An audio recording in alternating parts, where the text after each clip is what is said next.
अस्सलाम वालेकुम जी, मेरा नाम एहसन खान है और मैं आपसे बात कर रहा हूँ कोरू कंसल्टेंट से। मैं कोरू कंसल्टेंट में जॉब करता हूँ एज अ सीनियर काउंसलर। इससे पहले भी मैंने वीडियो बनाई थी और आपको अपडेट किया था इमिग्रेशन, कनाडा इमिग्रेशन के हवाले से। इससे पहले कि मैं आपको अपडेट करूं rural northern immigration pilot program के हवाले से, मैं आपसे रिक्वेस्ट करूंगा कि जो इस वीडियो के नीचे एक लिंक मेंशन है जो कि मेरा यूट्यूब चैनल का है, आपसे दरख्वास्त है कि उसको आप ज़रूर चैनल को सब्सक्राइब करें।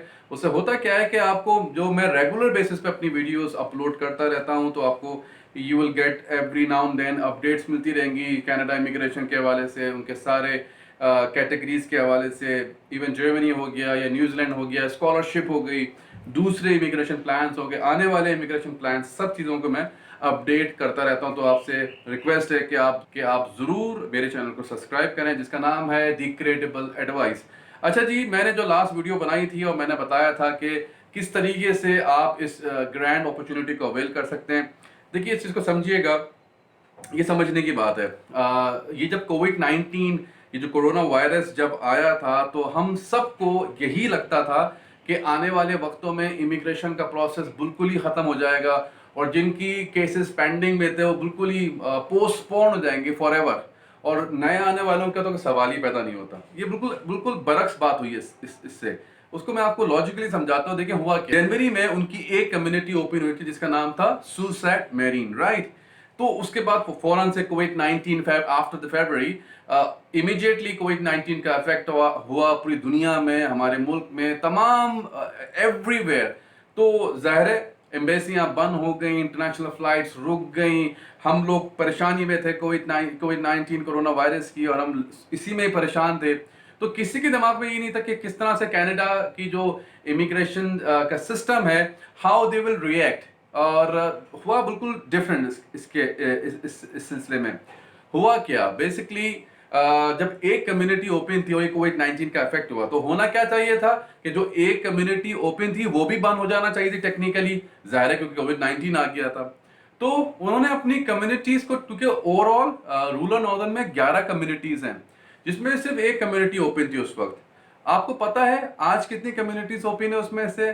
Now they are 9 functional communities out of 11। एक से सिलसिला स्टार्ट हुआ था, फिर ये कोरोना वायरस आ गया था, लेकिन उन्होंने खत्म नहीं किया, वो कंटिन्यू करते रहे। अपनी पहले उन्होंने 3 कम्युनिटी ओपन की, फिर 4 की, फिर 5 की, फिर 6 कर दी थी। जो मैंने लास्ट वीडियो बनाई थी उस वक्त 6 कम्युनिटीज ओपन थी, 15 दिन पहले की बात है। आज कितनी कम्युनिटीज उनकी ओपन हो चुकी हैं? 9 कम्युनिटीज ओपन हो चुकी हैं। ये समझने की बात है। और हमारा रिएक्शन टाइम क्या होता है? हम ये सोचते हैं कि हमने अप्लाई नहीं करना। क्योंकि हमने इसलिए अप्लाई नहीं करना क्योंकि जाहिर है हमें पता है सारी इश्यूज जो है, एम्बेसी बंद है। देखिए, एम्बेसीज जो हैं बहुत जल्द फंक्शनल होने वाली हैं। इंटरनेशनल फ्लाइट्स जो हैं वो बहुत जल्द फंक्शनल होने वाला है, ठीक। अच्छा, इंटरनेशनल फ्लाइट्स ओपन हो जाएंगी, एम्बेसी जो है कैनेडियन एम्बेसी वो फंक्शनल हो जाएगी, ठीक। और तो फिर इससे क्या होगा? आपको लगता है कि in a way this a very good news. एक तरह से जो एम्बेसी ओपन हो रही हैं, इंटरनेशनल फ्लाइट्स ओपन हो रही हैं, तो बहुत अच्छी बात है, it's a very good development. ऐसा ही है ना? आप इस बात को एग्री करेंगे, हर कोई एग्री करेगा। लेकिन actually rural northern immigration pilot program का मतलब यह है कि अगर आपने इस चीज का इंतजार किया कि मैं एम्बेसियां ओपन कर दूं कनाडा की, मैं इंटरनेशनल फ्लाइट्स पहले ओपन हो जाएं, कोरोना वायरस खत्म हो जाए, तो देखिए 90% लोग क्या सोचते हैं, वो ऐसे ही सोच रहे हैं जैसे आप सोच रहे हैं। इसमें कोई डिफरेंट तो नहीं सोच रहे आप। तो अगर आप 10% लोगों की अप्रोच के साथ चलेंगे कि यार मैंने अभी ही अप्लाई करना है, अभी अप्लाई मैंने क्यों करना है? मैंने अभी अप्लाई इसलिए करना है कि अभी ही तो सही वक्त है, क्योंकि कनाडा तो बहुत जबरदस्त रिस्पॉन्स कर रहा है। उनके खुद खुद के मिनिस्टर ने ये अनाउंस कर दिया, मार्को ने 2 वीक्स पहले, कि हम तो इनकरेज करते हैं। लेकिन फिर भी साउथ एशिया की जो अवाम है, मिडिल ईस्ट की जो अवाम है, उनका माइंडसेट क्या है कि अभी अप्लाई नहीं करना क्योंकि सब कुछ ठीक हो जाए। अरे मेरे प्यारे भाई, बेसिकली अगर आपको आज भी इनविटेशन आया, even today if you get the invitation, it will take 6 months anyways for the visa filing. तो सोचने की बात है, please don't wait for the embassy to be open, please don't wait for the international flights to be fully functional. अगर आपने सब चीजों का वेट किया, इस चीजों का वेट किया, तो जाहिर है पर ये दुनिया इस चीज का वेट कर रही है, तो फिर आपकी अपॉर्चुनिटीज कम से कम होती जाएंगी। देखिए, ये जो rural northern immigration pilot program है ना, वो बेसिकली है क्या? इसमें आपसे फौरी तौर पे आइल्स नहीं मांग रहे, लेटर ऑन मांगेंगे, फिल वक्त उनको आइल्स नहीं चाहिए। अच्छा, डिग्री इक्विवेलेंसी अगर आपके पास है तो बहुत अच्छी बात है, इमीडिएटली वो आपसे नहीं मांग रहे। एज कब तक apply, as long as you are under 55 years तो आप अप्लाई कर सकते हैं, ठीक। अच्छा, इसमें जो कैटेगरी आ जाती है इंटरमीडिएट, वो भी अप्लाई कर सकते हैं, बीकॉम वाले वो भी अप्लाई कर सकते हैं, 2 साल के बैचलर वाले भी अप्लाई कर सकते हैं। सोचिए, if you have 4 years bachelor you have great chance, if you have masters you have great chance, if you are PhD you have magnificent chance. तो इस चांस को अवेल करें, ठीक है। तो आइल्स का प्रॉब्लम नहीं हुआ, डिग्री इक्विवेलेंसी की प्रॉब्लम नहीं है, इमीडिएटली एज की भी प्रॉब्लम नहीं है, तो प्रॉब्लम है क्या? देखिए, इसमें इमीडिएटली कोई पॉइंट सिस्टम नहीं है, इमीडिएटली कोई नॉक कोड सिस्टम नहीं है। इसमें आपको जॉब चाहिए, जिस तरह से आप दुबई में जॉब ढूंढते हैं, जिस तरह से आप अपने मुल्क में जॉब ढूंढते हैं, जिस तरह से आप अपने शहर में जॉब ढूंढते हैं।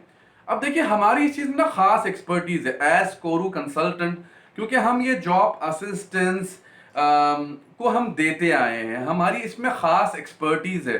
देखिए, हम आपसे क्या कह रहे हैं, हम आपके बिहाफ पे अप्लाई करते हैं, हम आपके इंटरव्यू स्केड्यूल करवाते हैं, क्योंकि हमें पता है यही सही वक्त है। अगर आपने अप्लाई किया एम्बेसियां को ओपन होने के लिए, अगर आपने अप्लाई किया कोरोना वायरस जब खत्म हो जाए, जब अप्लाई करूंगा, तो फिर सारे लोग ये सोच रहे हैं। तो you have to think out of the box, आपने out of the box approach के साथ अप्लाई करना होगा, वरना तो फिर सारी दुनिया ऐसे ही सोच रही है। अगर आपने out of the box approach रखते हैं तो please apply immediately. Don't wait for this embassy to be functional. Don't wait for this international flights to be open, functional. अभी अप्लाई करें, क्योंकि देखिए इसमें 3 इंटरव्यूज होते हैं। ऐसा नहीं होता कि आपकी पहली इंटरव्यू में जॉब हो गई। पहला इंटरव्यू होता है, फिर दूसरा स्काइप सेशन होता है, फिर तीसरा उनका इनका एक मैनेजमेंट जो होता है, जो एम्प्लॉयर आपको हायर कर रहा होता है, वो तीसरा इंटरव्यू लेता है आपके। तो ये पूरे प्रोसेस में 3 से 4 महीने लगते हैं, पूरे प्रोसेस में 3 से 4 महीने लगते हैं। समझ रहे हैं बात को? तो even if you start today, 4 महीने इंटरव्यू प्रोसेस के लिए, 6 महीने वीजा फाइन, तो 10 महीने प्रोसेस तो वैसा ही है भाई। तो समझिए इस बात को, हमें मौका दीजिए आपके बिहाफ पे काम करने के लिए। आप हमसे रेज्यूमे शेयर कीजिए, हम उसको एवेलुएट करेंगे। ओपन कैटेगरी हुई तो ओपन कैटेगरी में डालेंगे। ओपन कैटेगरी मतलब finance, administration, HR, procurement, supply chain. Engineering category हुई तो इंजीनियरिंग कैटेगरी में डालेंगे। अच्छा, नर्सिस कैटेगरी हुई तो नर्सिस कैटेगरी में डालेंगे। लेबर कैटेगरी हुई तो लेबर कैटेगरी में डालेंगे। आप हमें मौका तो दें काम करने के लिए, क्योंकि हम फिर बैक एंड वर्किंग करते हैं। हमारी बैक एंड वर्किंग समझ लीजिए क्या है। देखिए, जैसे आपने अप्लाई किया, हम भी शायद वैसे ही अप्लाई करते हैं, लेकिन जो हमारी बैक एंड वर्किंग है वो आप नहीं कर सकते। हमारी बैक एंड वर्किंग क्या होती है? हम अप्रोच करते हैं उस एम्प्लॉयर को through different social media linkages, Google के जरिए, लिंक्डइन के जरिए और दूसरे सोशल मीडिया नेटवर्क के जरिए उनको अप्रोच करते हैं और लिंकेजेस स्ट्रॉन्ग करते हैं। जब ये हम करते हैं तो फिर जाके आपको एम्प्लॉयर अप्रोच करता है स्काइप के जरिए, कॉल के जरिए, फोन के जरिए, ईमेल के जरिए, और जब आपको रिस्पॉन्स मिलता है तो हमारी तो वही सक्सेस है। देखिए, हम क्या कर रहे हैं, एक ब्रिज का रोल अदा कर रहे हैं। हम आपको कनेक्ट कर रहे हैं एम्प्लॉयर के साथ। आपका इंटरव्यू करवा लिया। देखिए, आप सोचिए, आज तक आप लोगों ने कितने इंटरव्यू दे दिए कनाडा में? शायद किसी ने 1 इंटरव्यू दिया हो, शायद किसी ने 1 आध भी इंटरव्यू नहीं दिया हो, है ना। हम आपको कह रहे हैं कि हम आपको असिस्टेंस दे रहे हैं, जो इंटरव्यू असिस्टेंस। देखिए, जिन लोगों ने जनवरी में मेरा प्रोसेस स्टार्ट करवाया, फरवरी में करवाया, मार्च में कराया, now they are in a face of interview. किसी का 1 इंटरव्यू हो गया, किसी का 2 इंटरव्यू हो गए, कुछ का 1 भी इंटरव्यू नहीं हुआ। लेकिन आप अपनी ट्राई तो करें लक को। This is the best time. मतलब अगर आपने ये टाइम मिस कर दिया तो you won't have any better time than this. यानी कि ये, अगर आप किसी भी तरीके से कनाडा में अप्लाई करना चाहते थे और समहाउ अप्लाई नहीं कर पा रहे थे, तो भाई इससे अच्छा मौका आपको अब नहीं मिलने वाला, जिसका नाम है rural northern immigration pilot program. तो मैं आपसे रिक्वेस्ट करूंगा कि इमीडिएटली इसमें अप्लाई करें। आप हमें अपना रेज्यूमे दें और मैं उसको खुद पर्सनली इवैल्यूएट करूंगा। मेरी और भी टीम है, हमारी बड़ी जबरदस्त एक एलीट टीम है काउंसलर की, प्रोसेसिंग की। हमें बड़े क्रेडिबल लोग हमारे साथ काम करते हैं। हम आपको बड़ी तरीके से प्रोसेस को लेके चलेंगे। इंशाल्लाह you will be very happy to our services.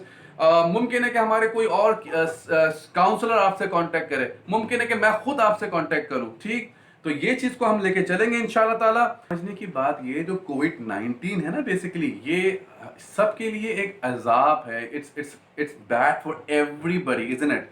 But ये इमिग्रेशन की अगर हम बात करें, देखिए मैं इस वक्त एक्सप्रेस एंट्री की बात नहीं कर रहा, देखिए मैं इस वक्त पीएनपी प्रोग्राम की भी बात नहीं कर रहा, मैं इस वक्त किसी और अटलांटिक प्रोग्राम की भी बात नहीं कर रहा, मैं स्पेसिफिकली बात कर रहा हूं rural northern immigration pilot program. इसमें आपकी ग्रैंड अपॉर्चुनिटी है, क्योंकि ये डेवलप हो रहा है ना ये जगह, it's a rural side of Canada, it's a northern side of Canada, तो दे आर फ्लेक्सिबल, ठीक। बट आपको पता होना चाहिए कि किस तरह से एम्प्लॉयर को अप्रोच करना है, ठीक है। इसमें एलएमआई की भी रिक्वायरमेंट नहीं है, तो ये बहुत फ्लेक्सिबल प्रोग्राम है। अगर आपने ये जून का महीना प्रॉपर्ली यूटिलाइज कर लिया, या जुलाई का महीना आपने प्रॉपर्ली यूटिलाइज कर दिया इंटरव्यू प्रोसेस में, तो you are big time in. तो इसको समझिएगा, इसको अंडरस्टैंड कीजिएगा। इस वक्त आइल्स की जरूरत नहीं है, इस वक्त डिग्री इक्विवेलेंसी की जरूरत नहीं है। अगर आपके पास है तो बहुत अच्छी बात है। There is no first for the age. ये पीआर कैटेगरी है, इसमें अपनी फैमिली को आप साथ लेके जा सकते हैं, ठीक। बाकी don't wait for anything after seeing my video. Don't forget to subscribe my channel which is the credible advice. और कोई भी क्वेश्चन हो तो मुझसे इनबॉक्स कर दीजिए इस लिंक के लिंक में, या फिर मुझसे डायरेक्टली कांटेक्ट कर लीजिए, मेरे नंबर यहाँ पर मेंशन है। तो मैंने आपको कोशिश करी कि सब चीज़ें कवर कर दी है, और मैंने आपको बाकी सारी चीज़ें समझा दी हैं। एंड फिर मुझे बताइएगा, कोई भी सवाल हो, do let me know and I would love to answer your query. जब तक के लिए अल्लाह।